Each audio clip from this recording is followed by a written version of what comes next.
Hello everyone. Welcome again to today's lecture. Uh,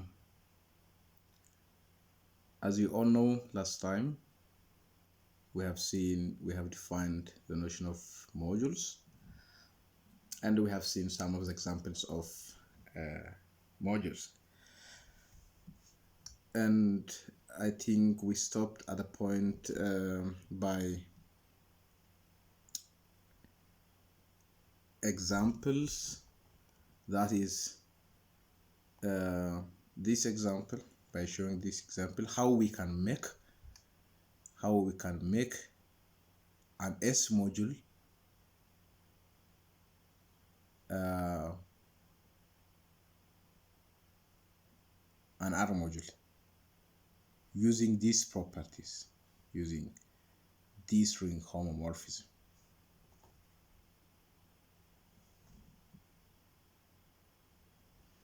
Okay. Today we will define the notion of module homomorphism.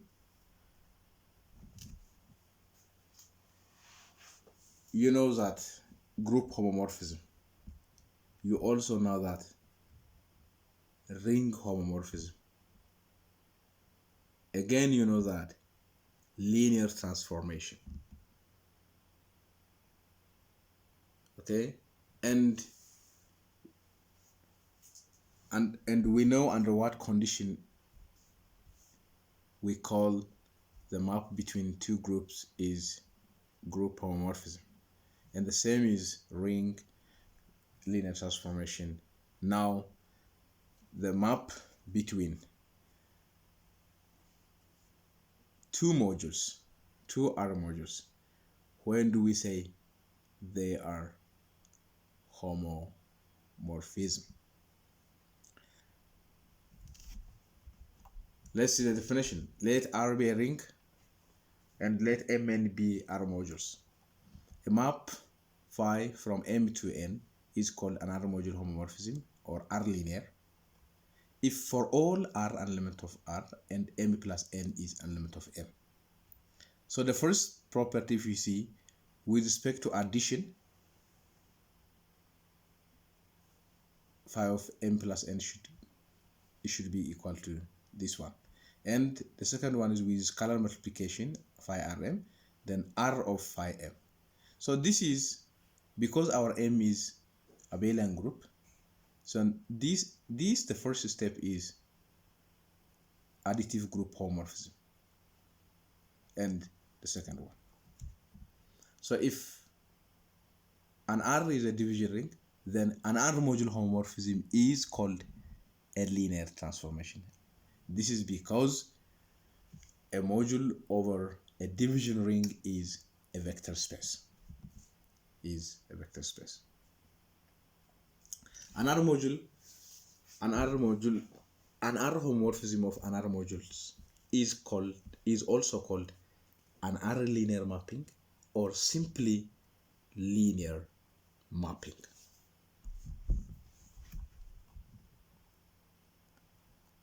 Maybe discuss with your classmates the difference between group, ring, and module homomorphisms. Just what's the difference? What are the difference in their conditions? Just discuss with your friends. Let's see the properties. The following holds for any R module homomorphism F from M to N of R modules. So this is also, we have seen, hope you have seen this in when you take the course Algebra 1. So the same is true here when you do group course and rings.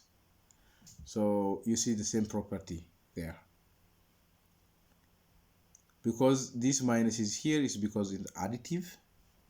So any R module homomorphism send this the zero element of M, or in other words the identity element of M send this to identity in N.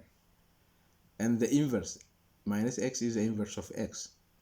The inverse of, when we apply f to the inverse of x, it is the same as the inverse of f of x. And the same is true, this one. So the proof is very clear. I don't have to explain this. It's clearly explained.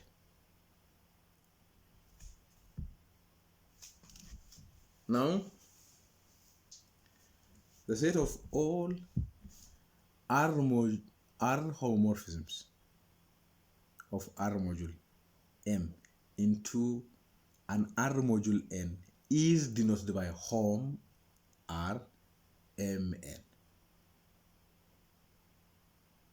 Furthermore, an R homomorphism of M into itself is called R endomorphism, or simply endomorphism of M.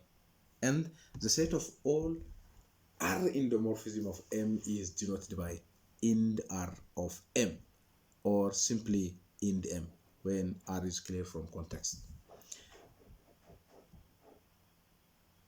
An R homomorphism is called an R monomorphism if it is injective. And the same is true epimorphism if it is surjective. R isomorphism if it is bijective. Then a bijective R endomorphism, then we call it an R automorphism.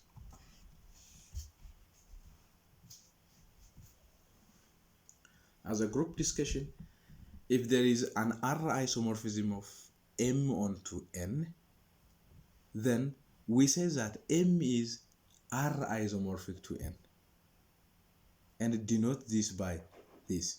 Discuss in a class that being R isomorphic is an equivalence relation on the set of R modules for any given ring R.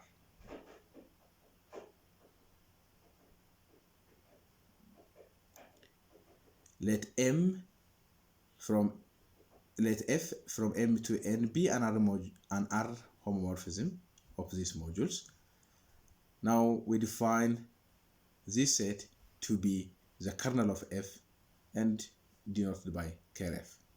And this set is the image of F and denoted by IMF, or F of this M.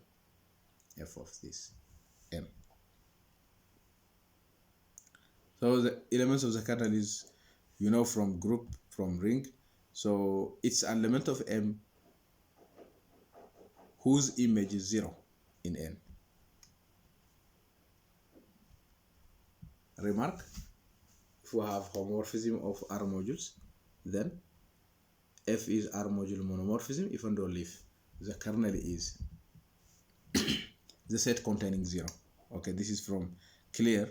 This kernel is equal to 0 means it doesn't make sense, but this is the trivial module. This is the trivial module, the module generated by this 0 element. And an R module isomorphism, F from M to N, is an R module isomorphism if and only if there is an R module homomorphism G from N to M such that these two properties hold. As an example, for any modules, the 0 map, 0 from M to N, defined by 0 M is equal to 0 for all M in M, is a module homomorphism. Every element of M map it to 0 element of N.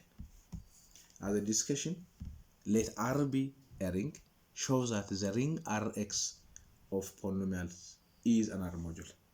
Moreover, shows that the map this is an R module homomorphism, and discuss with a group to decide whether the map this is a ring homomorphism.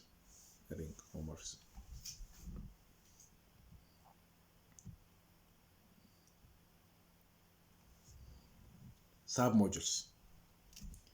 This is also the same for group. In the case of group, we know normal subgroup.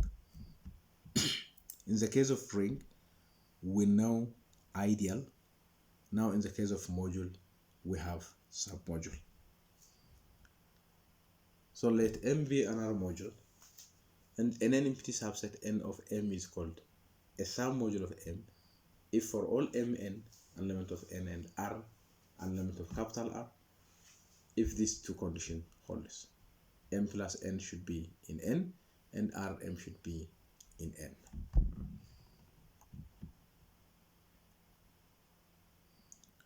Properties.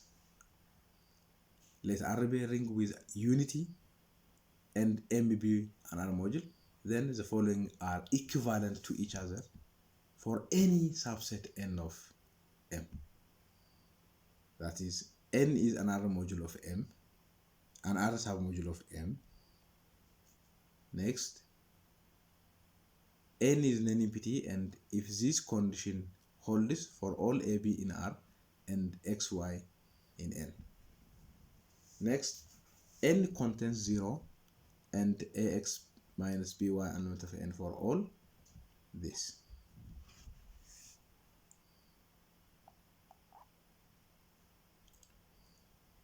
As an example,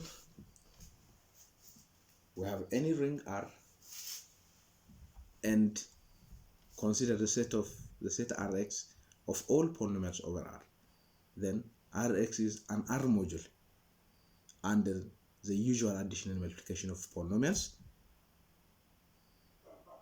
And recall, of course, the elements of this R can be treated as polynomials of degree 0. So for any n greater than or equal to 0, let this R and X defined by this. That is, it contains all polynomials in Rx. Either the polynomial is 0 or the degree is at most n.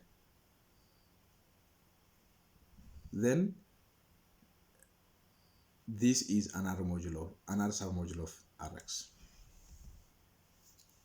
Another example, we have another module M, and we define this for some elements of M, and this is another submodule of M. So just try to apply the definitions that we have seen before, then you will easily see that the three conditions.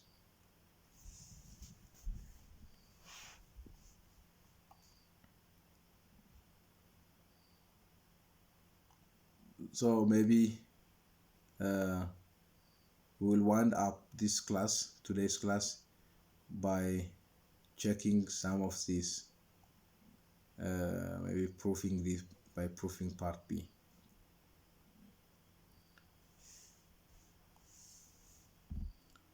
So we show that the set this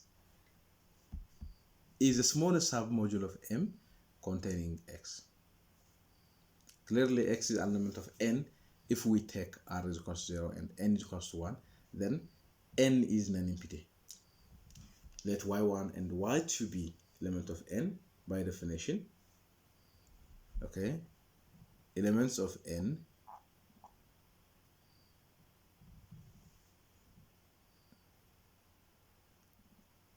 okay, we have this and we have this. Then the sum of the two we see still in N, and its current multiplication still in N. This shows that N is a submodule of M. N is a submodule of M.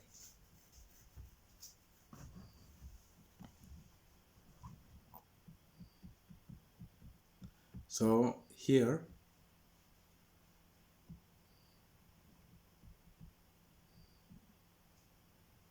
we are letting elements of N, Y1, Y2. Our N is here, where this X is defined as this one, defined as here. Okay, any element of this set is written as some element, elements of it. This is all elements of the form ax plus nx, where a is from R and n is from Z. So we have this and this in here, and if R is in R, then we have this property, since this is equals to in R. Why this is in R? Because R is from R, R1 is from R, R is from R,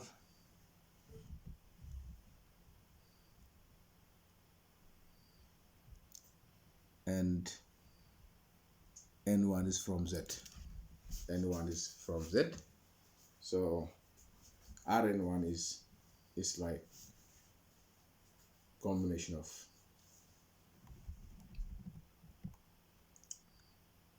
N1 copies of R. So this is that N is the smallest submodule containing X. Let C be any submodule of M containing X, and let alpha be an element of N. Then alpha is equal to Rx plus Nx for some R element of R and N element of Z. Since C is an R submodule, Rx is equal to C, and since X is equal to an element of C, Nx an element of C. This implies alpha is Rx plus Nxc, and hence, you see, we started with elements of N, then we see that when this alpha is an element of C, so N has to subset of this, N has to be subset of C. Okay, thus N is the smallest R submodule of M containing X. So next time I will come up with another properties of modules, and in this way we continue. If you have any question, please leave a comment and I can improve myself. And just leave a comment. So until we meet next week, keep on reading the material that I provide to you, and I will see you next time. Bye.